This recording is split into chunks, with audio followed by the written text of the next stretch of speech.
Niliona msichana tulikuwa naye shule. I'm sorry kusema mambo ya shule maana sio zamani sana nilisoma.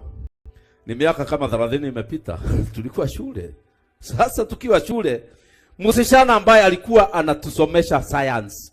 Anasimama anatuambia, "Have you understood the Pythagorean theorem?" Tunamwambia hapana, anatufundisha kuliko mwalimu. Anatupenda.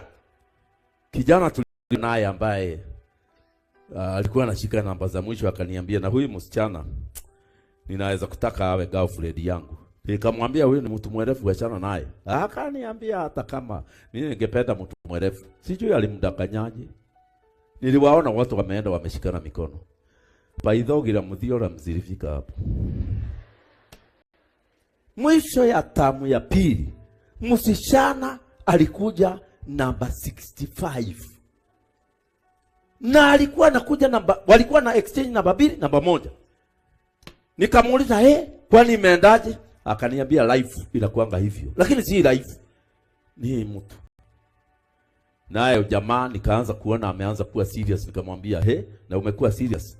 Akaniambia, "Nimeona hata ukipenda wasichana ni waste of time. Nimewachana naye, I concentrate na elimu." Kumbe kiliiba elimu yote.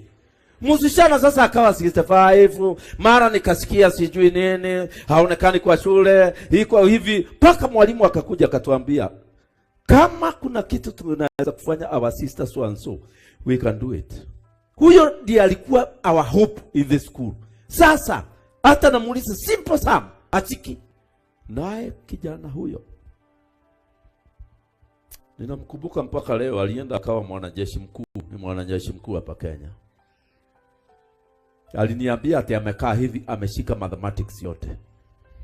Alikuwa anafunga jisho moja hivi anafungua moja ananiambia, "Ni either fudari nyitalio the." Nimeshika hesabu yo. Kiliiba kila kitu kwa msichana. Kakawa cabbage yeye akawa. Na wakati mtihani ilitokea, ndiye alituongoza hiyo kijana.